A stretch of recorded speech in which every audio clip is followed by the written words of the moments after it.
Hey everyone, and welcome back to another video from Aman Talks NRL SuperCoach. Today we're going to be going through the round 3 trade targets and burning questions. This is a pivotal week in the NRL SuperCoach calendar. It's the final week before we're going to get those initial price changes. So trading is going to be really important. The right players to bring in, as always, is going to be the best thing to do. So let's get into the video. But as always, if you enjoy it, really appreciate a thumbs up. Do please consider subscribing to the channel if you haven't already, and let's get straight into it. So I kind of wanted to address a couple of key questions just before we start getting into the best players and things like that to bring in for this week. So this is a question from Hynes FPL on my Twitter. He said, with the scoring regressed, should we focus on players who will knock out 55 plus with ease, or still stay strong with the higher upside? The way that I'm thinking about it now in terms of the scoring, it's still very early in the season, only 2 rounds into it. I have a feeling that potentially it just could be because a lot of the teams are fresh, so they're playing a little bit higher quality than maybe what they would towards the back end of the season. The thing I've also thought about is that apparently a lot of players did get COVID in the off season. I'm just wondering if the effects of, say, long COVID, for example, are kind of wearing on players. So they're just not fully up to speed. And also the fact that they're coming up against teams who are all fresh, they want to put up a good fight in the early stages of the season. So overall, the scoring could just be down in that sense. So I don't think I want to read into it too much. In terms of the right players to focus on, I kind of feel like I want to focus on those players who've got a good high floor.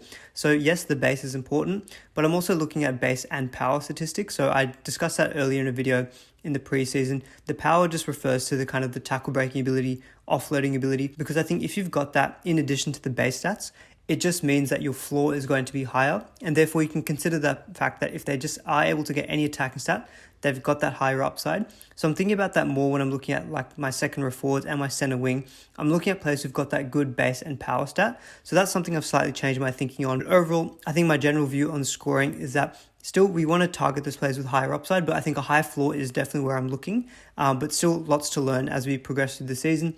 And another question I wanted to address was, what's the value of a trade? Historically, we kind of say that a trade is probably worth about 80 to 100K. So for example, if you're trading in a player and you think that they've got the potential to increase 100K in value, it's probably worth the move. And vice versa, if you're trading out a player who potentially might drop more than 100K, it could be worth actually doing that move. So maybe that's something to think about, if you are considering selling some of your gun players like Fifita, Crichton, Tom Trbojevic, for example.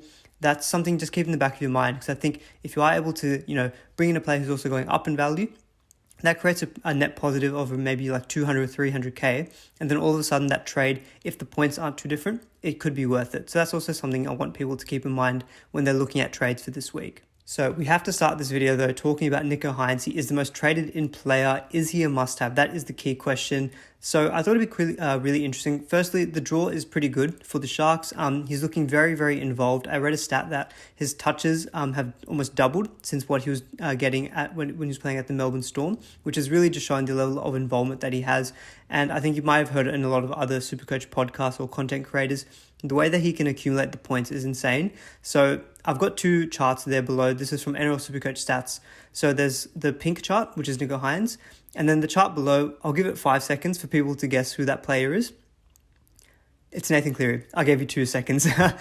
We know Cleary is someone who just accumulates points in so many different ways. He goal kicks, he scores tries, try assists, he's got good base, and we're seeing similar signs from Hynes. You can see there the spread of points and the way that he's getting them is really spread out, which is so good actually to see from a SuperCoach perspective.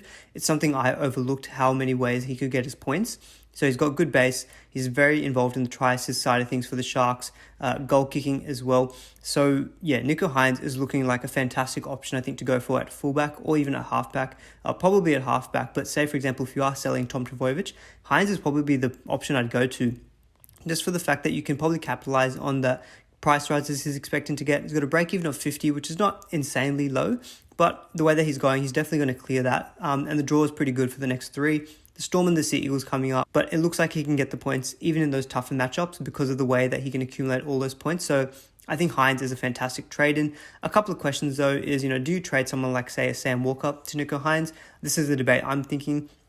I personally don't think I'd actually make that move, just because I know Sam Walker, there was good signs in that game against Manly, and they've got a very nice draw coming up from round 4 onwards, the Roosters. So Walker to Hynes, I'm not sure if I'm going to get that value out of that move. Now, someone like a Schneider or an Ilias to Hynes, if you can fund that, say if you're doing a big downgrade from Dave Fifita or Angus Crichton, I do like the points potential on that move, even though you are sacrificing some cash in the sense that Schneider's probably going to be a decent cash cow.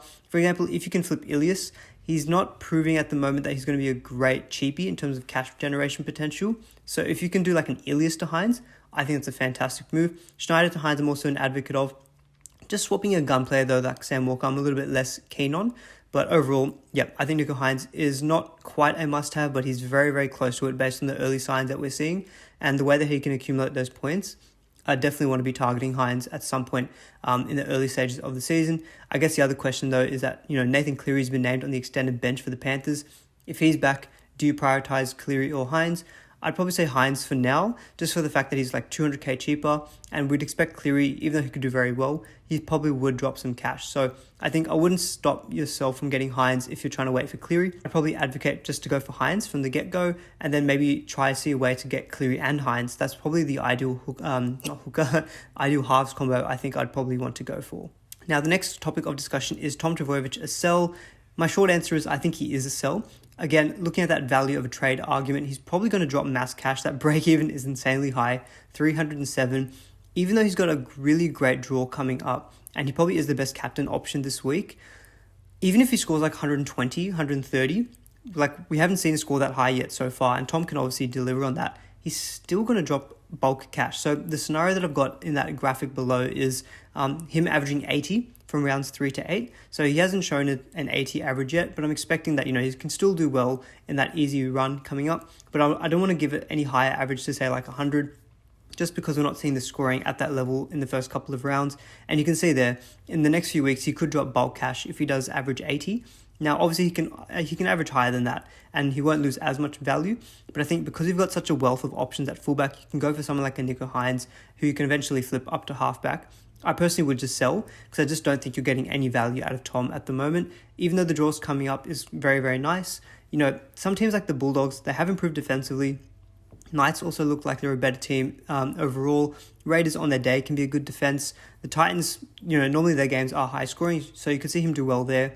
And then Sharks and Rabbitohs are fine. So I think earlier in the season, I would say that draw was fantastic. But thinking about it a little bit more on a deeper level, I'd say the draw is not as good actually as some other fullbacks. Like I think Tedesco has actually got a better draw on paper. So yeah, overall, my short answer is I'd probably would sell Tom just because of what it can also let you do elsewhere in your team in terms of upgrades. Now, in terms of the fullbacks that would actually replace Tom if you are looking to sell him, so Hynes would actually be my number one preference, and then you can eventually flip him back up to the halfback position just because I think at his price, he's probably offering the best value in terms of the point scoring that he can offer. But if you are looking at more of a genuine fullback, I've got Teddy, Pappenhausen, Gutherson, Latrell, and Reece Walsh as some of the replacement options. I think Latrell's actually the one I'd probably most likely go for if I didn't have Teddy already. Mainly because from round 5 onwards, the Rabbitohs draw is very, very good. He's looking very involved in the Rabbitohs attack. You can see there in the stats below me, his creativity score was a lot higher than any of these other fullbacks here. Now, I am bearing in mind that it only was a one-game sample size, but him and Cody Walker are probably going to run the show in comparison to, say, someone like a Tedesco, where they've got lots of people who can, create plays like Sam Walker, Luke Keary. A lot of the back rowers can do it themselves as well. Joey Manu, throwing him in there as well. But Tedesco's got the best draw, I'd say, overall on paper from rounds 4 onwards. So if you don't have Tedesco already, probably would be my number 2 choice behind Latrell. But I think either of those two is a bit of a 50-50. Now, Pappenhausen also has a nice draw opening up for round 4. Just haven't quite seen the signs from him yet, though, that he's back to what he was in last season. So he's kind of number 3 or maybe like 2A, if you want to call it that. But I think there's a lot of good options here. I think Hynes would be number 1. Pappenhausen, I think for the fact that he's got the goal kicking, well, we thought so. But then Harry Grant was goal kicking, but he's out now for rounds 3. So Pappenhausen, I think, is also a safe bet. So it kind of depends also on budget. If you want to go a little bit cheaper, maybe you can even look to someone like a Reece Walsh. Got a nice 3-game stretch coming up, but then he is goal kicking, which does help. Round 6 onwards, so the draw does toughen up just a little bit. But if you want to go for someone who's a bit more of a pod player, then maybe someone like a Reece Walsh or a Latrell. Gutherson could also be an option, especially if it looks like he's going to continue the goal kicking, because Mitch Moses did have a bit of a cork leg. So Gutherson was kicking, so even he's looking pretty good as well. So there's just a range of good quality fullback options, which is why I'd be more comfortable in selling Tom. But yeah, I think number 1, I would probably actually go Latrell, probably number 2, and then probably 2A is like Tedesco and Pappenhausen. And then I think if you want to go for your more pod options, maybe someone like a Gutherson or a Reece Walsh. Now, we've got to talk about our 2 main back rollers here, the fallen 2RF guns, Dave Fifita and Angus Crichton. Now, I had prepared the slide already, and then we found out in Team List Tuesday that Angus Crichton has been named on the bench for the Roosters, which really just threw a spanner in the works, because all weekend I was thinking Fifita would probably be the one I would prefer to sell, mainly because if you look at those stats there, his base stats are just so much lower than the likes of a Crichton. And as I mentioned early in the video, the base and power stats is where I'm looking at, wanting to get my kind of forwards or even my center wings, just so they've got a nice high floor. And Fifita doesn't have quite that high floor, but he's got that upside. But the fact that Crichton's been named on the bench now makes me think that he's probably more of a sell in comparison to, say, a Fifita. You could sell both, but selling both, who I did think coming into the season were the 2 best second row forward guns, it does seem a bit risky to me if you want to sell both of them. Because yes, we have a few options like Kickout, etc., who are looking pretty good. But over the season, I would expect these 2 to be there at the top in terms of the best averaging second row forward. So I'd be loath to sell both of them. I think if I was going to sell one, it kind of depends also on the game day. If Crichton is named to start, I'd probably then keep Crichton just because he does have that good base and the fantastic draw from rounds 4 onwards. The draw seems to toughen up a little bit for the Titans from round 5 onwards.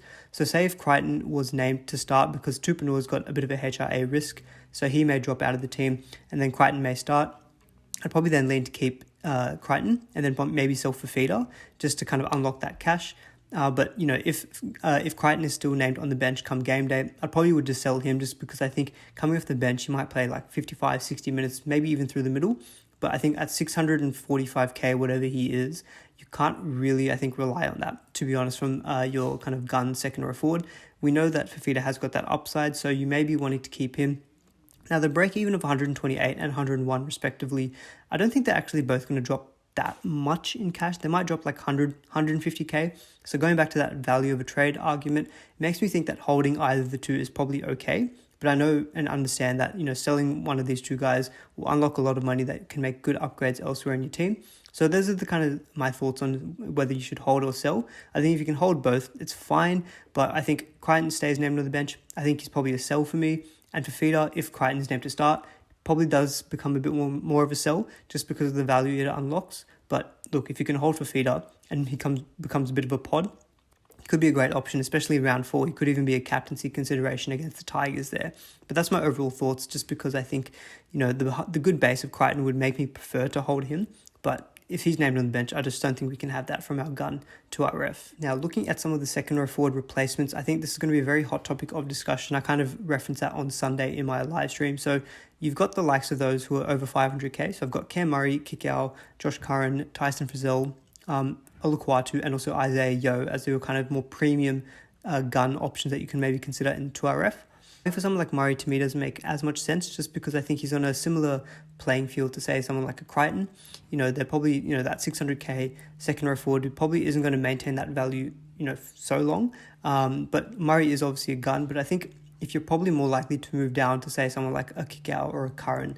Now, Kikau, he does this very often during previous seasons. I'll put something up on screen there. I'll flash up his 2021 point scoring, and you can see that there are certain times where he just goes through periods of hot form, and then he just kind of goes on a bit of a roller coaster. I don't mind the trade-in of Kikau. The base and power is fine at 55. It's a bit concerning that he's not playing the full 80 minutes, only the 64 minutes, but he has got a -2 break even. So I think if you're going for Kikau, you might have to understand that, look, if he gets another big score in rounds 3, his price will start to soar and you'll definitely benefit from that. But potentially he also has equal chance of also just putting out like a 40 to 45. So personally, I'm not too keen on Kikau just because I know it can be a bit of a roller coaster with him. If I am replacing someone like Crichton, I want to go for someone who's pretty steady. I know that there's potentially some upside, but I know also that I'm less likely to get those down scores. So Kikau for me, I personally won't go there, I don't think. But it is a nice price at 520k. I think someone who's more steady, who I've got more confidence in, is someone like a Josh Curran at 587k.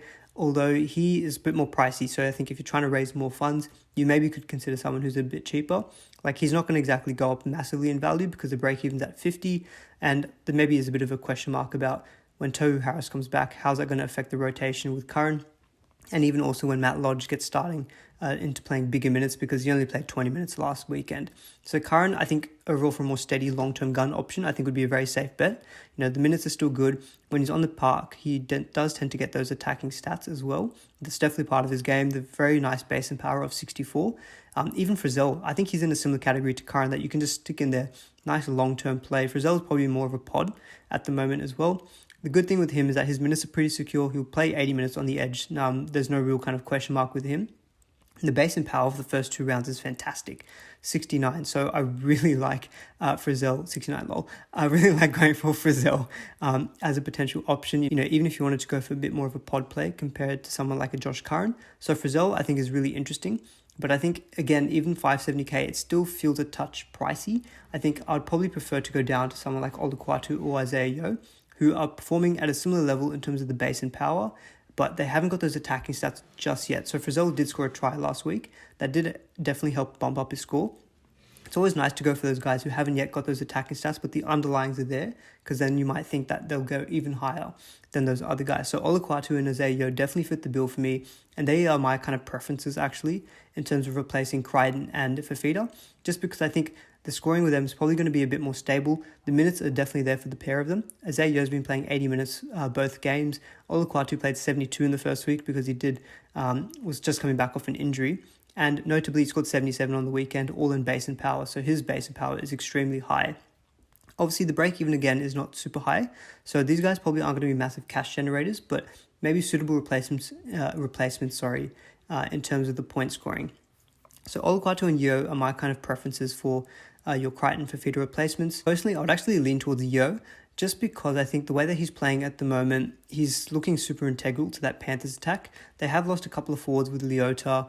There's some question marks over Sorensen and James Fisher-Harris, what I saw earlier this week as well. So I would expect Yeo to be continuing to play big minutes.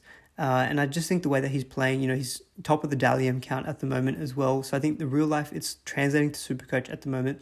I really like that base and power average as well from Yeo. So he's probably my preference over to say someone like a Kikau, just because I think longer term he's going to be a bit more of a stable option. But Olukwatu, I think, has got a little bit more of that excitement factor around him. And I think he's got a little bit more upside than someone like a Yeo, but maybe a slightly lower floor. So I think it kind of depends on your preference there. But I'm pretty split on Olukwatu or Yeo. I'm probably just leaning Yeo just because I feel like he's a little bit more safe. Maybe there's a question mark about, if Nathan Cleary does come back, how does that affect Yeo? So maybe if that's something that you're a little bit concerned about, maybe Olukwatu is a safer bet. And the draw does open up as well for Manly, as we kind of touched on when we were looking at Tom Trbojevich's in that section there. So Olukwatu, I think, probably is a very able replacement, as is Yeo. Look, honestly, all of these guys are fine, but those two are my preferences. Now, if you're looking to go a little bit cheaper, there are still a few second row forwards that we can consider in the sub 500k range. So I've got Taumalolo, Tupanua, Jai Arrow, Teague Wilton, Beau Fermor, and Jeremiah Nanai from the Cowboys.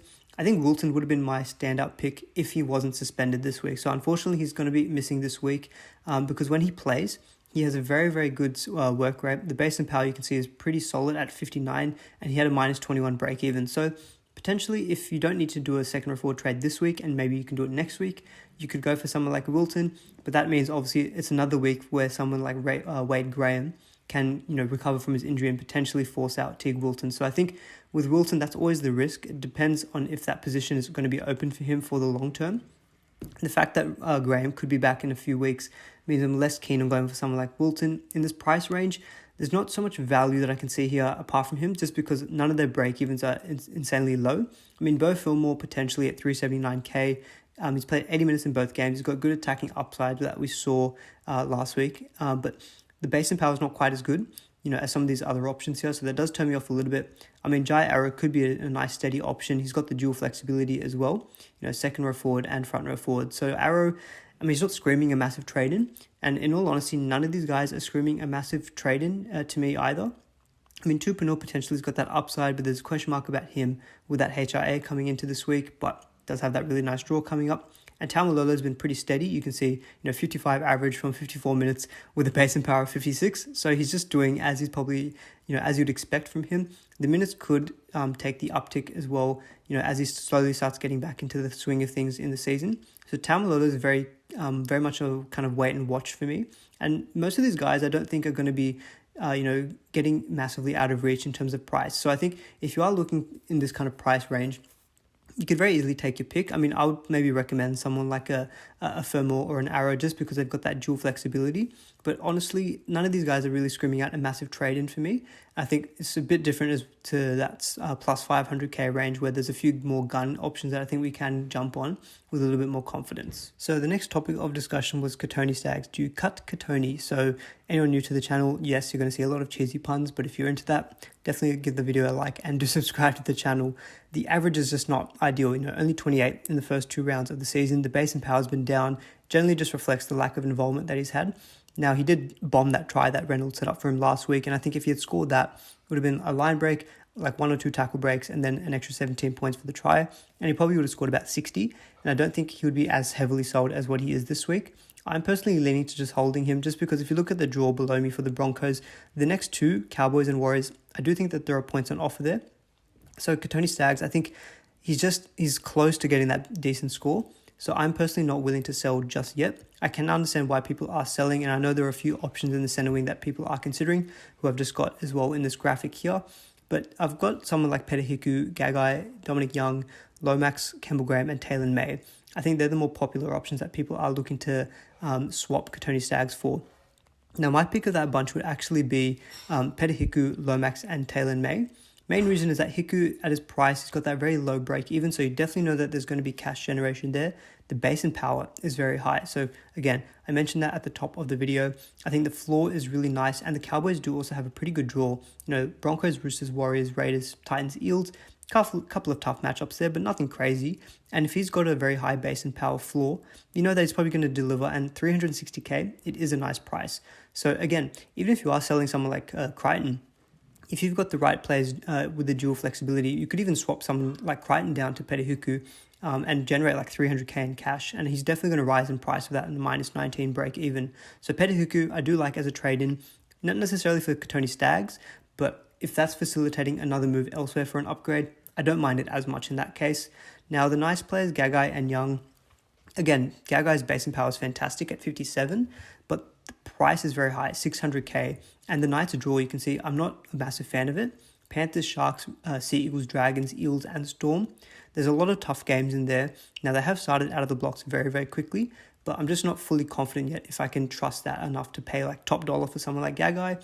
Investing in someone like Dom Young, I think is a bit more safe because A, he's playing on the wing outside of Gagai, so you know that Gagai can set up a lot of tries for Young, and the fact that he's a lot cheaper as well. Base and power is not quite as high at 38. Obviously more cash generation potential with that minus 25 break even. But yeah, Young would be my preference out of the 2, but either way, I'm not super keen on either of those Knights players. Now, Lomax I like for the fact that he's goal kicking. He scored 50 last week with a sin bin and some minus points there. So without that sin bin, he would have been sitting on like a 60, 65 point score. In addition to that 70 point score in round 1, I really like Lomax as a buy, even though the Dragons do have a slightly tougher draw as well on paper. I know it's similar to say like the Knights, but the fact that he's goal kicking, I just think his floor is much higher. Now, he's not necessarily a massive trade-in target because of the price generation. He's only 44 break even. But I think if you just want to set and forget someone in your center wing, if you're sick of Staggs, then I do like Lomax.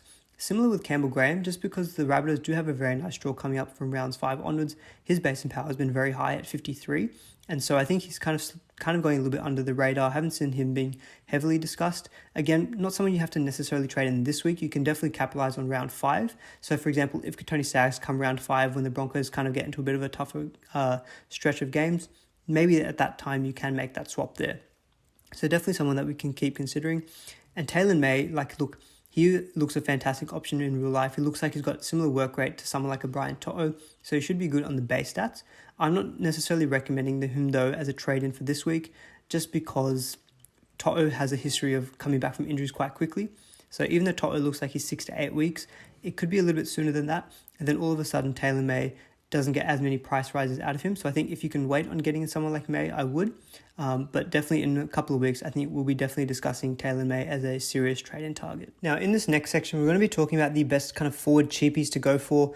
This was something I discussed last week's video, but I think there's a little bit more clarity and a bit more information that we can take into this. And there's actually a couple more plays that we can also consider. So the new additions to this list here from last week are Leah Thompson from the Knights and also Alec McDonald from the Storm. So just quickly touching on Thompson. So there's been news of an injury to David Clemmer for what looks like 3 to 6 weeks. So I think the fact that Clemmer might be out for a few extra weeks. Suaso Su has been named on the extended bench or the reserves, I want to say, for the Knights, but it just means that there's a few more minutes potentially on offer in the middle there for the Knights. So Thompson could be a consideration if you are looking for a downgrade. He is only front row forward though, so I think Max King is probably the standout there. You can see the minus 44 break even. He's punching out very handy scores as well. Like, you could definitely reserve someone like Max King. He's got a great offload on him, so the base and power is really high at 53. Josh King from the Storm has actually done very well. I brought him in last week, and he was looking probably very, very secure, I think. But with Brandon Smith being named on the extended bench, it gives me a bit of a cause for concern about, is Smith going to come back and then push Josh King straight to the bench? Now, that makes me a little bit more iffy on King if you haven't bought him already. Makes me lean towards going with Max King, maybe someone like a Leo Thompson in the front row forward. But I still think King is okay, Josh King that is, as a trade-in. But I'm just not as confident as probably I was last week. Now, Spencer Leniu also could be an option with that 0 break even. The base and power is not quite as high, just given the lack of minutes that he had. He did score a try last week, which is definitely going to be in his rolling average for the next couple of weeks. So the cash generation potential will be better for maybe someone like Spencer Leniu, maybe in comparison to say like Tanua Brown or an Ethan Bullimore, who frankly I don't think is really an option now, given he only played about, half an hour last game week, last round. And, with Andrew Davey on the bench, Bullimore I just don't think is, becoming a really viable option. So with Leniu, it's still a bit of a risk with the minutes because I don't see him being someone who will punch out that many extra minutes. And if he does, I feel like his PPM will suffer. So for me, the front row forward cheapies, I'm pretty comfortable with saying Max King. I think he's a standout, the King from the Bulldog, that is. Thompson is if you want to make a little bit of an extra saving in comparison to someone like a Josh King, but I think Josh King probably is a safer bet. Just when I think Brandon Smith is back, I expect King to still have a place on the bench there, whereas Thompson could potentially drop out of the 17 altogether at some point. Now, Alec McDonald, I did want to talk about from the Storm. So, according to Wacko's Whispers, I heard this on a podcast from the SuperCoach Champions, which is an excellent podcast. Really recommend that you guys watch it. But he said that Alec McDonald, his place on the bench is pretty secure, and he's won that spot on merit. So that gave me some confidence that I may even look to him as a bit of a downgrade in my 2RF from someone like a Helam Lukey, just to create some extra funds there. Now, his 2 appearances have come off the bench. 34 points in about 39 minutes is an okay PPM. The base and power is 34, so I think even if he continues to come off the bench, he's probably going to knock out scores of about 34, and that should see him make at least $100,000. So I don't mind bringing him in either this week, just for the fact that I think there potentially could be some longer-term cash generation with someone like McDonald in your 2RF. So if you're looking for a straight 2RF cheapie, McDonald could be the way to go. I think front row forward Max King is very, very safe bet. And then I think you could either go maybe take a slight punt on someone like a Leo Thompson or Josh King for a little bit extra security for a little bit of the extra price there. Now, I also want to be talking about the Knights halves. So Jake Clifford and Adam Clune, I think, are two players who have had a bit of interest so far. I think Clifford is actually sitting in the top 10 most traded in players. The average is very high at 69. The break even is -6. So the cash potential is there. The draw, though, as I've previously touched on with the Knights, is a bit tough. And so I don't want to really just jump into it thinking that the Knights are all of a sudden going to be this excellent team that are going to beat, everyone basically. Now, I think they've definitely improved. And I think there could be some room for growth for Clifford and Clune in terms of the price. I see these two more as, say, like a Lachlan Ilias replacement. I don't really see anyone else you'd be trading out. Like, I don't think I'd be trading out someone like, say, like a Sexton to a Clifford. If you've got like a Jackson Hastings, though, who is out for 3 weeks, I think either of these two could be a decent replacement at the similar price. But obviously, if Hastings, you can stretch up to Nico Hynes, I'd prefer that. But if you can't, going for someone like Clifford, I think at this price is not a bad option because he should hopefully net you some extra cash. And he is looking good. And he is getting his points from a variety of ways. You can see the distribution of points because of the fact that he's goal kicking. It definitely does help things out. Clune is less so. He has to rely more on the try assist. So that gives me a little bit less confidence in someone like, say, a Clifford. But at the price, extra 90k over an Ilias, if you're just sick and tired of Ilias, you could make that move. I personally won't because I think Ilias still has that better draw coming out of round 5 in comparison to the Knights there, which is pretty tough all the way up until round 8. So I'm not really strongly looking at either of these two for my own team. But if you're someone sitting there with like maybe, Ilias, you want to try maybe do an upgrade to someone like a Clune, maybe taking someone like Hastings out for Clifford. I don't mind either of those moves. The Ilias to Clune one, I'm not as hot on, but someone like a Hastings to Clifford, I think that's a pretty decent move in my opinion. Now, we'll also talk about the hookers. I was thinking this would be more of a discussion point this week, whether you should trade out Reed Marnie for Harry Grant. My short answer was yes, and that was probably going to be one of my planned moves, but Harry Grant is obviously out this week with COVID.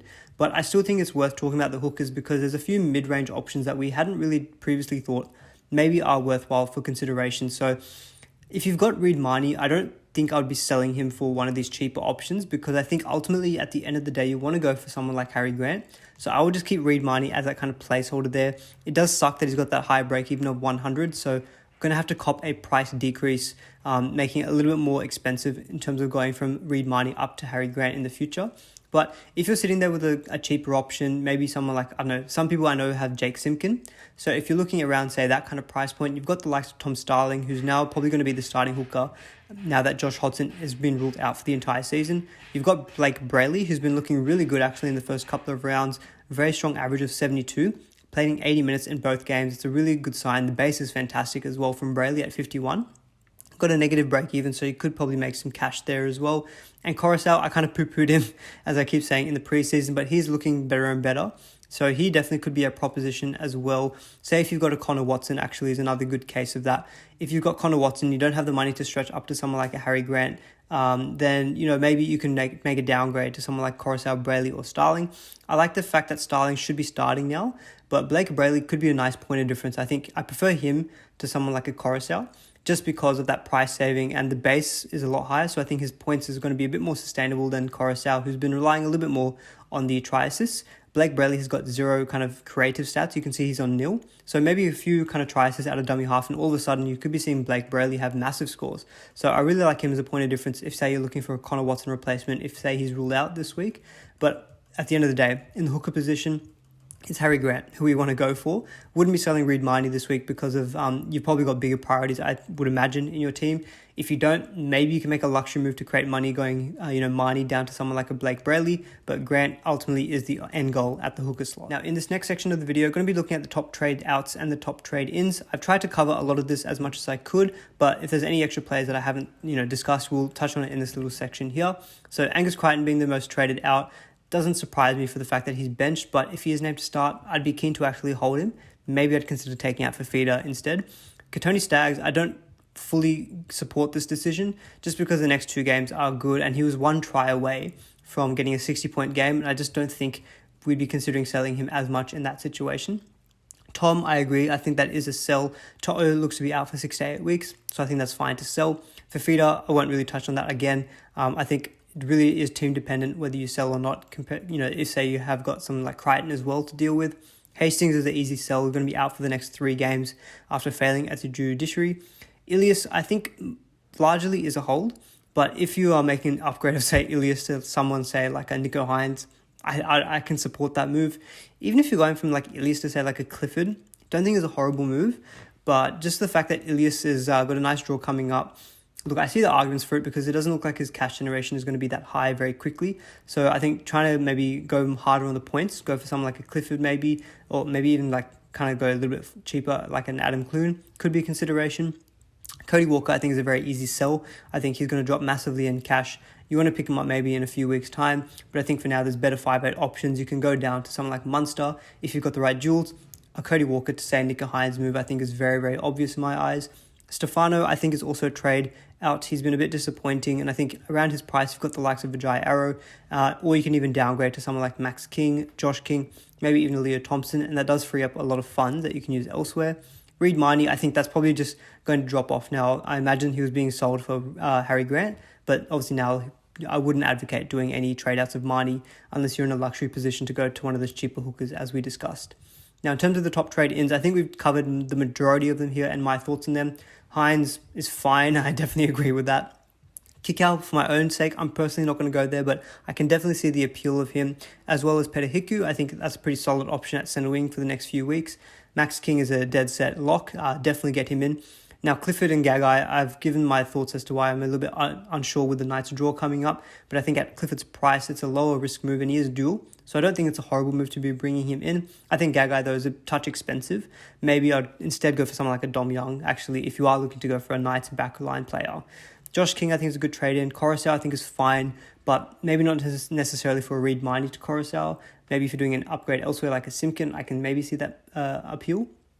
Isaac Targo, I think, is a great trade-in. 100% lock him into your centre wing or even your second row forward. Looks a fantastic option. And Payne Haas, I think, not necessarily a massive trade-in target for any break-even purposes, but just to lock and set and forget in your front row forward. Can't really go wrong with Payne Haas. Now, we're going to end the video looking at round 3 captaincy. It is a bit tougher this week. I definitely found that if you are one of those lucky players who are looking to bring in Nico Hynes, I think he's a great vice-captain option playing in the first game of the week against the Dragons.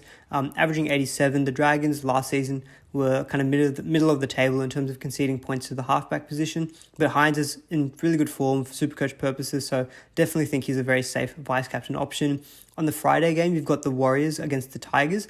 Now, the Tigers are looking like a good team to target at the moment, so I thought the best option is maybe like a Reece Walsh, but more likely, I think people are looking to have maybe someone like Josh Curran instead. A very healthy average of 72. The Tigers last season was 6th in terms of the most points conceded to the back rowers. So I think potential there for attacking stats for Curran. I think he's a pretty safe vice-captain option as well. We saw his underlying stats earlier. He's got a very solid floor and base and power level. Tedesco and Pappenhausen I've got as captain candidates. Originally, I had Harry Grant actually as my captain, but he's going to be ruled out this week. So the fact that Grant's ruled out now should mean Pappenhausen is goal kicking. I mean, I said that last week, and that kind of, at the beginning of the Storm game, didn't look very good advice-wise, but he should be goal kicking this week. So I think Pappenhausen could be a captain option. Same as Tedesco, although I feel like Tedesco himself doesn't tend to score that well against the Rabbitohs, and it is an away game. So I'm not as probably secure, I think, with captaining one of these two. I'm more likely to go captain like Payne Haas myself, just because he's got a home fixture against the Cowboys. You know that he's going to pump out, probably like at least a minimum of 65 to 70 points. Maybe some potential for an attacking stat there. The Cowboys were conceding a lot of points across the board last season in terms of SuperCoach points. Maybe a try down the middle for Payne Haas, and you could be looking at a 100-point effort there. But I think he's a very solid, safe captain option, probably the way that I'm going to be looking this week. And if you are someone who's holding on to Vojovic, just double down. Go and captain him against the Bulldogs. I think it's probably the best captain option this week. Make a mockery of those who are looking to recommend to sell him. The Bulldogs were 4th last season in terms of conceding points to fullbacks. Obviously a very different kind of kettle of fish this season so far. But Turbo, I think if you've got him, just slap the captaincy on him and hope that it comes off for you. So in the last part of the video here, I'll just quickly go through my team as it currently stands and what I'm looking to do potentially for this week. So I used 2 trades last week. I took out Tanul Brown for Josh King, and I took out Sean Russell for Selwyn Cobbo, which it wasn't the best move in hindsight, but I am playing him this week against the Cowboys. I've currently got my vice captain on Pappenhausen. I've got the captaincy on Payne Haas, as I just said.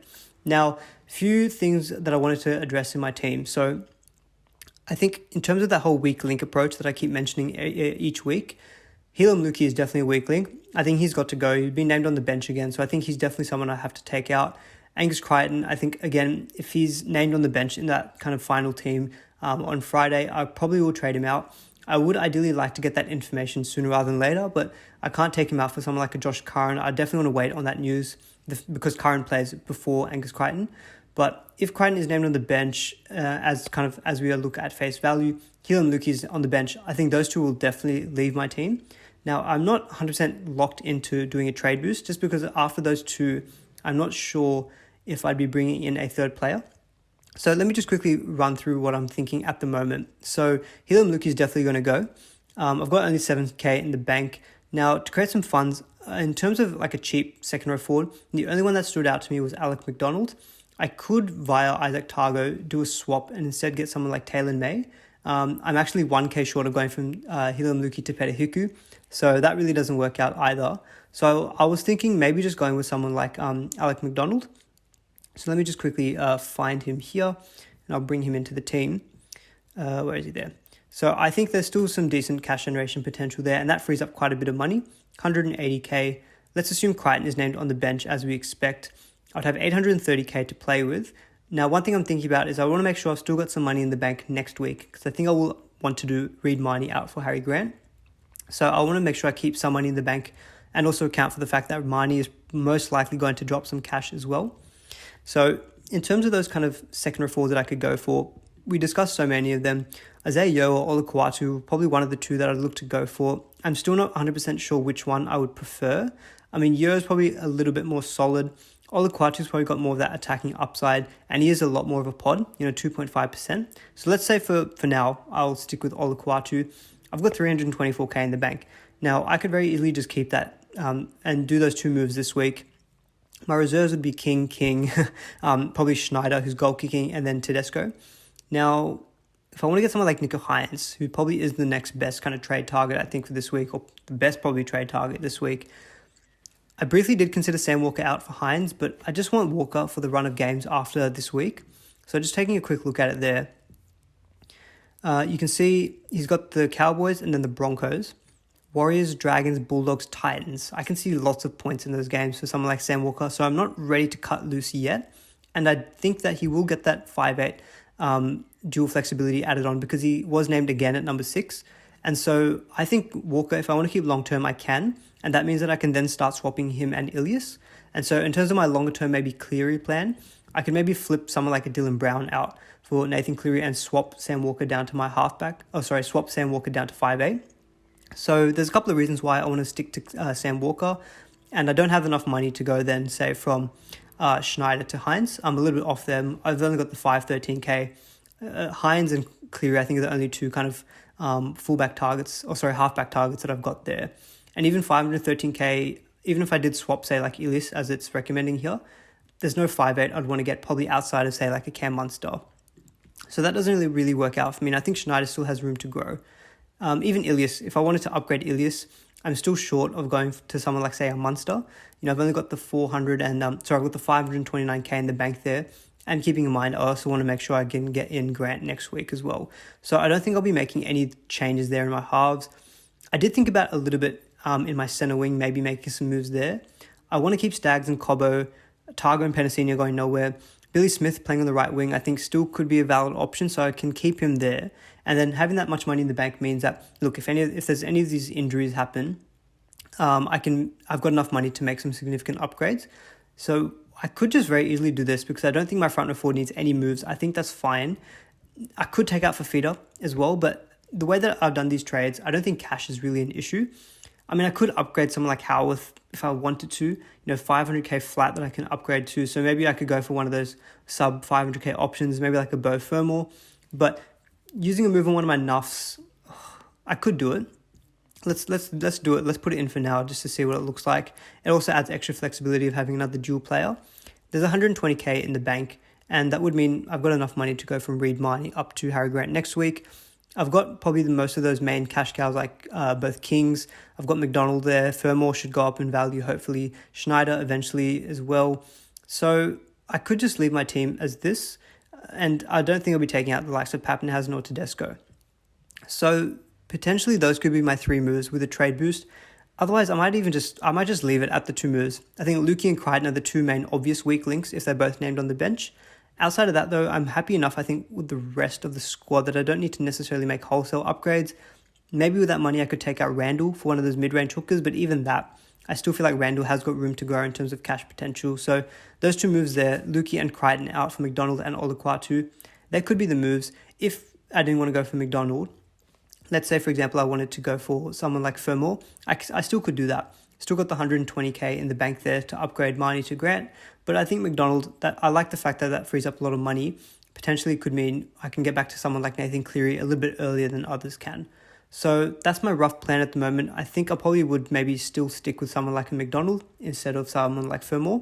But I'm very up in the air still. I think there's so much that still needs to be decided. So apologies if it's not concrete, but that's just my initial thought. I just don't see any obvious way of going to Hynes. I would appreciate any feedback as well in the comments as to, what you guys think about the Sam Walker to Hynes move. I personally don't think it's going to be worthwhile. I want to stick on to Sam Walker. But yeah, that could be how I'm lining up. I'll obviously post my final team on the YouTube community page and Twitter before lockout.